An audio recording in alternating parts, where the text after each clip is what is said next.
I've been working on my game for the past year, and I just deleted all of it, which is a problem, because I promised Steam my game in 6 months. So now I have 6 months to rebuild my entire game. If I miss this deadline, then I would have just deleted the past year of progress for nothing.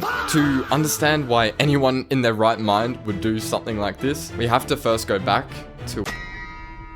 So it all started as a Christmas present. A few of us game dev mates did a Secret Santa, except instead of buying each other things, we made each other games, which is either really wholesome or a sign that none of us had any money. I reckon the second one though. And I got paired with my mate, Henry. Henry had written a list of stuff he was into, and it was ambitious. Norse mythology, deep story-driven games.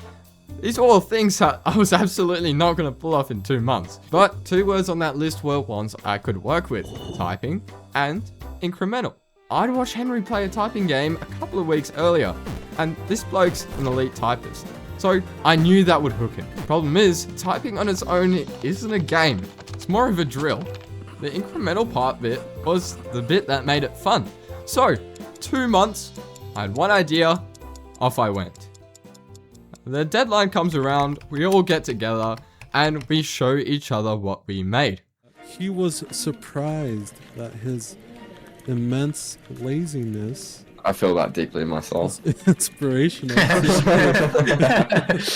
so relatable. I'm gonna be doing this all day. That's crazy. Okay. This is sick. This is so sick. Exactly what I had pictured. Brilliant. Nailed it, obviously. There was no doubt in my mind. And then I watched him completely ignore the idle side of the game. Also, you can grab upgrades as well. You've got like... enough to buy for upgrades. So you'll notice you're getting like 1 score each second even when you don't type. Oh, this is a... That's from buying the keys. Oh, this is like a... Yeah. This is like cookie clicker. Yeah, Yo! yeah. Oh my gosh. Yeah. Okay. 2 months on the typing, and I'd forgotten to give anyone a reason to stick around. Which is a bit embarrassing when you consider that Notepad it also types and it's free and, you know, whatever, you can do whatever with it and you can type in. Turns out, it types is not a unique selling point. With that being said though, Henry told me the idea was worth $1 million, but he also did say the presentation needed work. Henry messaged me about a typing fest on Steam. It's an event that puts typing games in front of people who like typing games, which is a fairly efficient bit of marketing, I think. And the goal here was pretty simple. I had 6 months to make a game that was good enough to put in front of 1,000 people. Before any of that though, I got the same crew together for a brainstorm. This was an emergency brainstorm. I needed to find a way to make my game good in 6 months. So if you guys are in, we're doing a Shark Tank format. I'm gonna give you a pitch, and then if you say yes, you give me money. And in return for a percentage, I'm out. I'm sorry, but I'm out. Damn it! Arrays of cubicles of monkeys on typewriters. Oh, okay, yeah, I like that. Oh, that's cool. I like. Okay. Yeah, I love that Dyson's an already created like idea. yeah. A Yeah, Dyson sphere that's- of monkeys, goddamn. The Mostly- monkey. I think the array of cubicles with monkeys is such a cool idea. It's like so visual, you know? Yeah. It's very like Kafka-esque also.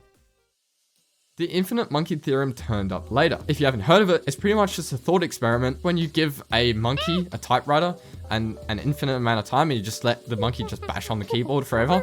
And eventually, it's gonna bash on the keyboard so much that it will print Shakespeare. Which is not something you can actually make in real life, obviously. But as a premise for a typing idle game, it's almost annoyingly perfect.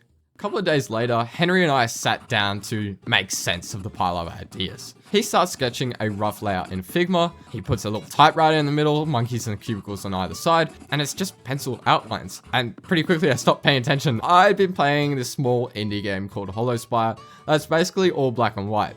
And Henry sketching on a big white page put that in my head. So he's actually at fault here. So while he's doing the actual work, I'm drawing a monkey in the corner of his layout. And it looks like shit, but in a good way. I like to say it looks like programmer art, which is exactly the sort of thing someone like me, programmer, who can't draw, can pull off pretty consistently. So now I knew what the game was meant to look like, which was great, except nothing I'd built looked anything like that. So I binned it. I deleted all the scenes, all the upgrades, all the scripts, the buildings, interface, and I was fine with that, weirdly. The only thing that actually hurt was the names, man. I come up with these names for the upgrades, right? And a little descriptions for the upgrades.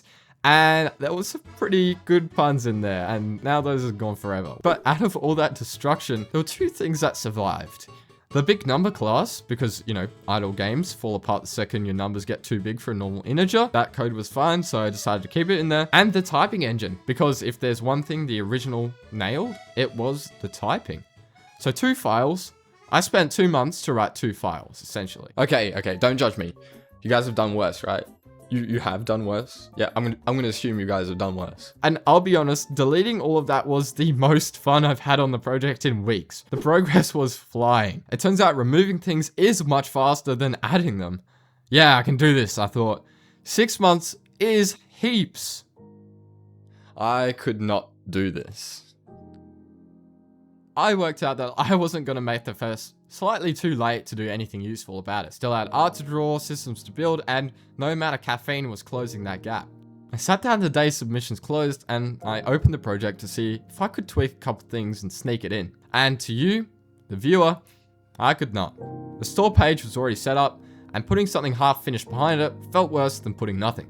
So the fest happened without me. Missing it wasn't the actual problem though, and it took me another month to work out what it was. I kept building after the deadline, just with a bit less enthusiasm. So this is progress video number 3.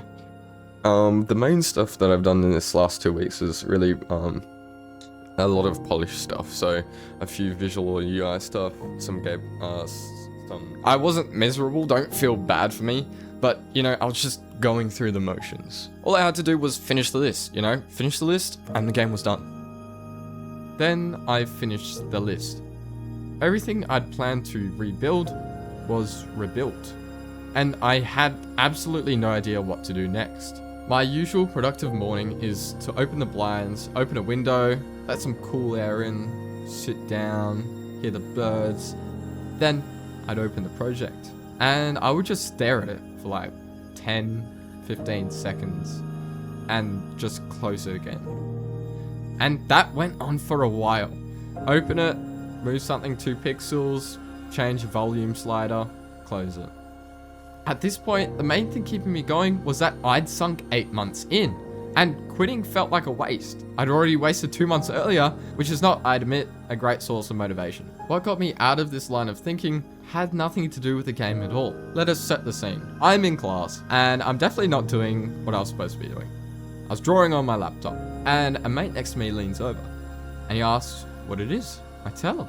He asks to see more, so I show him the rest of the art, and he goes, "Oh, that's really cool. What's it for?" And this little bit of interest hit harder than anything anyone had said about the actual game, because I'm not an artist. I taught myself to draw for this thing and this thing only, and I still don't think I'm really any good at it. I just got good at doing one very specific thing over and over. But he wasn't giving me feedback on the game.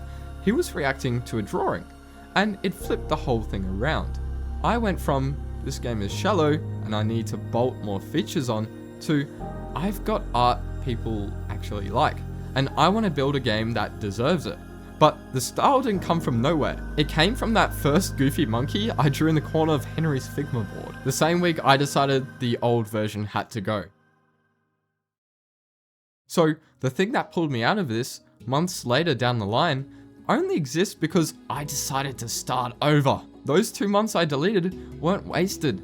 The typing engine's still in there, the big numbers code still in there, and more importantly, I knew exactly what was wrong with the old version, which is the only reason I had any clue what the new one should be like. A few months later, I ended up putting a playtest up on Steam, and you can play it right now if you want. And it's the first game I've ever released publicly. Clicking publish and realizing anyone on Earth could just download it is a pretty strange feeling. And I caught myself refreshing the analytics page like it was gonna change if I clicked fast enough, but it wasn't. People played it. Some filled out the feedback form, and a few found some pretty impressive bugs that broke my game, so appreciate that. But it got a lot of fresh eyes on the project, which is always good. So look, deleting most of a project you spent 2 months on sounds like self-sabotage, but you don't actually lose it. You keep the bits worth keeping, and you keep knowing why the rest didn't work. And it's the reason why the next go is better. The only thing you're really giving up is time, and time passes anyway. You know those TikToks? Anyways, same thing with game dev. Honestly, think about it that way. So if you're sitting on something that isn't working and the only thing stopping you starting over is that you'd be throwing months away, I'd say just go for it, all right? The months will come to you. Anyways, thank you guys so much for watching. Make sure to wish this monkey business if you haven't already. And as always, have a great day, and I'll see you in the next video. Goodbye.